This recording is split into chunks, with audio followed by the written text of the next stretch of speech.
마세라티 이럴 때 마세라티 느낌이 나요.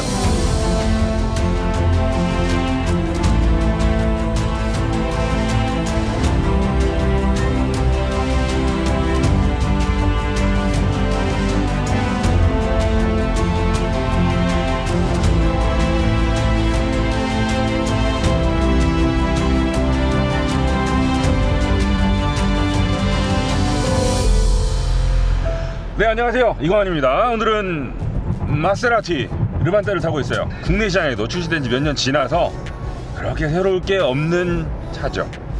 근데요, 지금 이 시점에서 왜 르반떼를 다시 타고 있느냐, 바로 하이브리드이기 때문입니다. 전기차 전용 플랫폼을 쓴 신형 전기차들도 쏟아져 나오는 마당에 크게 대단한 이슈는 아니거든요. 원래 있던 차에 48V 마일드 하이브리드 시스템을 더하면 그냥 더했나 보다, 라인업 하나 늘어났네, 그 정도지 뭐 큰 의미를 지니는 그런 시대는 아닙니다. 근데 마세라티이기 때문에 조금 주목을 끌고 있어요. 이거 솔직히 말씀드리는 거예요. 저 마세라티 좋아해요. 제가 마세라티에 반할 수밖에 없었던 경험을 몇 번 했기 때문이죠. 그건 조금 이따 다시 말씀드리기로 하고, 이 마세라티 좋아하는데 어떠냐, 요즘 현실이 뭐 다 아실 거예요. 멈춰있어요, 브랜드가. 지금 제가 타고 있는 르반떼를 비롯해서 기블리, 콰트로포르테 이런 나머지 라인업들도 뭐 라인업이 많지도 않아. 근데 그나마도 나온 지가 너무 오래됐어요. 이거는 페이스리프트를 떠나서 풀 체인지를 했어도 몇 년 전에 했었어야 돼. 그렇다 보니 사람들이 관심에서 점점 멀어져 가고 있는 게 사실입니다. 자, 그런 와중에 마세라티가 기블리에 이어서 르반떼에도 하이브리드 시스템을 추가했습니다. 하이브리드 종류가 많죠. 동력의 전달 흐름으로 나누면 직렬식도 있고 병렬식도 있고 직병렬 혼합식도 있고, 또 전기를 어떻게 담아놓느냐의 구분으로 치면 플러그인 하이브리드 방식도 있고요.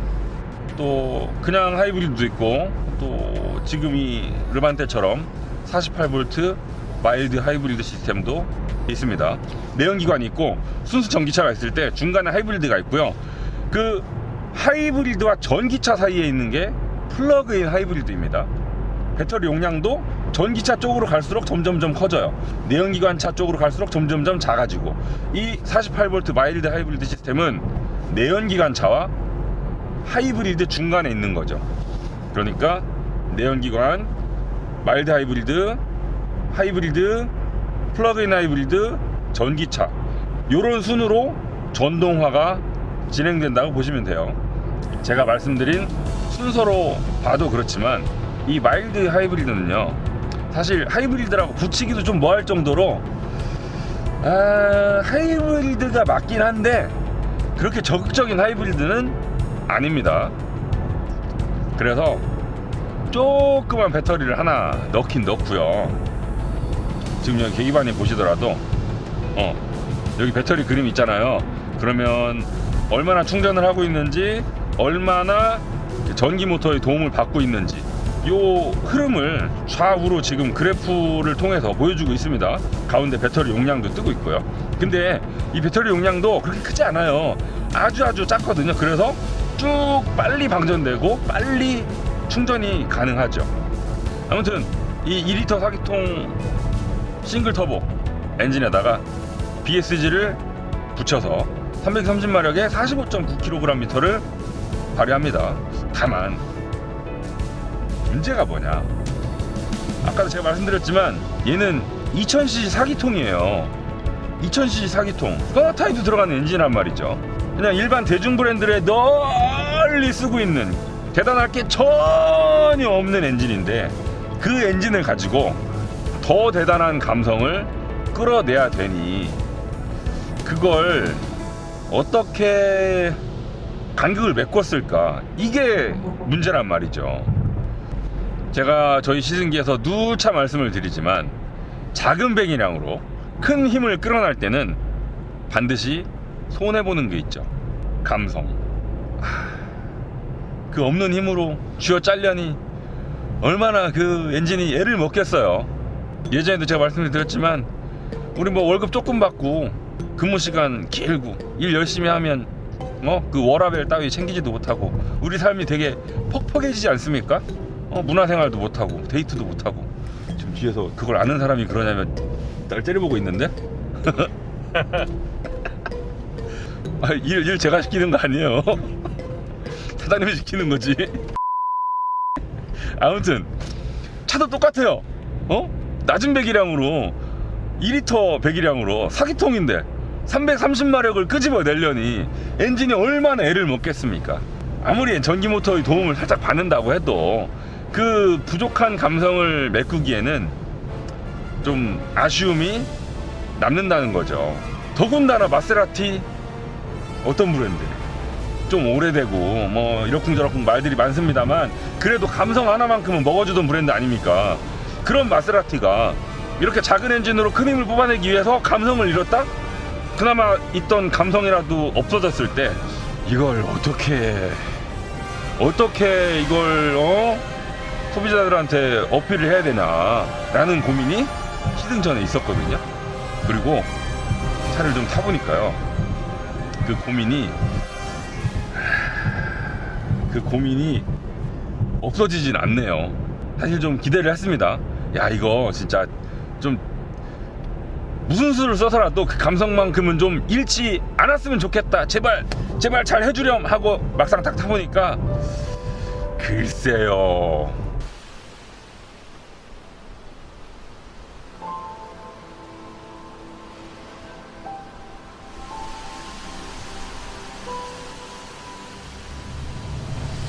자, 이번에는 하체 얘기를 좀 해봅시다. 마침 지금 앞에 과속방지턱이 있어요. 자, 방금 건 과속방지턱이 지나치게 부드러운 요철이긴 했어요. 근데 저거보다 훨씬 못생긴 과속방지턱을 넘더라도 느낌은 크게 다르지 않을 겁니다. 어떤 느낌이냐면 낭창낭창합니다. 되게 낭창낭창한데 이게 희한한 게 뭐냐면 고속에서는 묵직해요. 이건 BMW M 스포츠 서스펜션이나 아니면 미니 요런 거에서 느꼈던 그 탱탱한 느낌 있죠. 쫀쫀하고 탱탱한 느낌, 그런 거랑 아예 다르고요. 뭐가 이렇게 탁 넘어왔을 때 찰싹찰싹 숑숑, 그렇다고 또 에어 서스펜션처럼 막 둥실둥실한 숭숭 꺼지는 그런 느낌도 아니에요. 되게 그냥 낭창낭창해요. 부드러워요. 근데 고속으로 올라가잖아요. 그러면 또 되게 묵직해집니다. 차를 든든하게 받쳐줘요. 그 와중에 제가 뭔가 장애물을 피하기 위해서 급차선 변경을 이렇게 하거나 아니면 운전 재미를 위해서 코너링을 공략하거나 이럴 때도 뭐 조금의 롤링은 있지만 이렇게 막 무게 중심이 흐트러질 정도로 차가 뒤뚱거리지 않고요. 되게 묵직하게 착 붙어있는 상태에서 거동을 연출하니까, 야, 이 낭창낭창거림과 묵직함, 요걸 담아낸 하체. 보통 고속 장거리 여행을 위주로 만든 고성능 GT카들이 이런 성향의 하체를 가지고 있거든요. 마세라티가 그렇잖아요. 콰트로포르테도 그렇고 르반테도 그렇고. 그러니까 되게 비싼 차에 기대하게 되는 좋은 승차감, 또 고성능 차에 기대하게 되는 묵직한 느낌, 두 가지가 함께 담겨져 있다. 제가 상당히 좋아하는 하체입니다.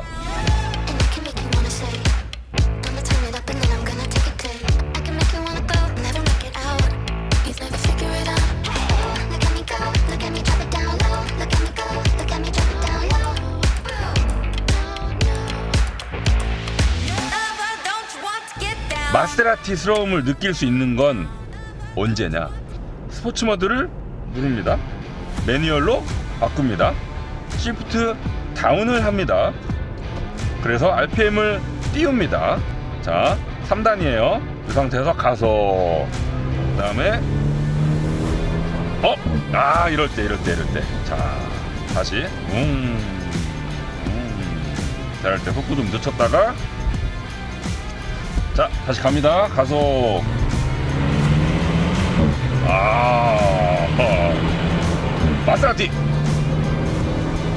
마세라티.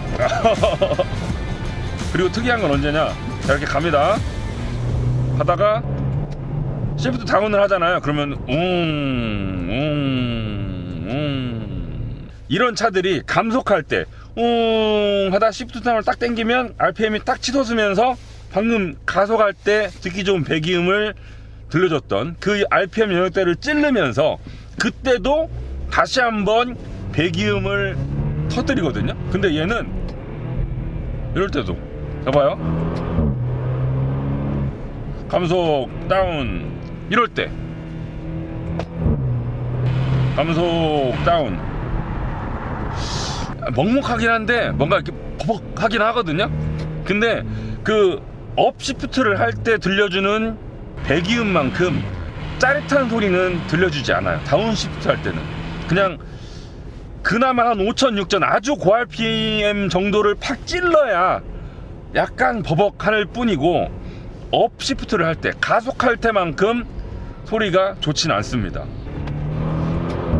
주로 이럴 때 가속할 때만 재밌어요.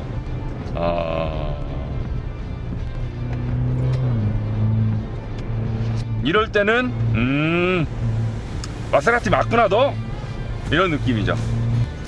그리고 그 마세라티스러움을 느낄 수 있는 요소가 하나 또 있죠. 이것도 변속이랑 관련이 있어요. 언제냐, 패드를 당길 때입니다. 딸깍 할 때, 요럴 때, 탱 다운 할 때, 탱 업 할 때, 이 패드 자체의 감촉이 너무 좋아. 이거 진짜 감속 이거 진짜 금속이거든요. 이거 보세요, 탱탱거리는 거. 대부분의 차들은 플라스틱을 쓰죠. 이거 패들 눈에 보이지도 않게 조그맣게 만들어 놓고, 근데 이건 진짜 거의 한 뼘 정도 되게 크게 만들어 놓고, 그것도 진짜 금속으로 만들어 놨어요. 그리고 작동 감각도 좋아요. 자, 딸깍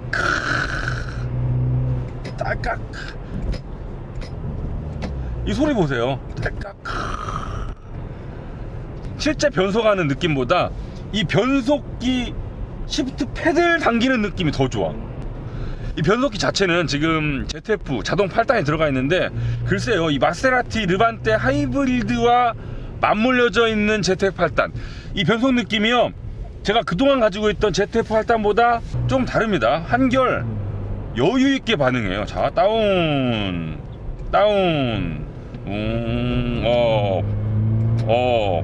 뭐 느린 것도 아니고 그렇다고 빠른 것도 아닌, ZF 8단 치고는 빠르지 않은 뭐 그 정도의 느낌이거든요. 근데 변속기 자체는 뭐 그렇게 짜릿할 게 없는데 이 패드를 당기는 느낌이 죽인다니까요. 다운 땡. 그래서 이 마세라티를 타면서 수동으로 변속하실 때는 반드시 총을 장전한다는 느낌으로 철컥 이렇게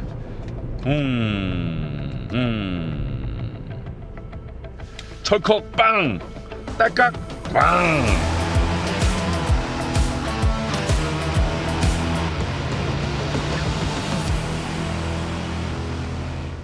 자, 저희는 르반테 하이브리드를 타고 달려봤습니다. 아까 제가 처음에 마세라티라는 브랜드 개인적으로 되게 좋아한다고 말씀을 드렸잖아요. 반할 수밖에 없는 경험을 몇 번 했다라고 말씀을 드렸습니다. 그게 언제였었냐면 한 1년 됐나요? 콰트로 포르테를 타고 있었어요. 쓱쓱 곡선 구간이 연결되어 있는 국도로 기억해요.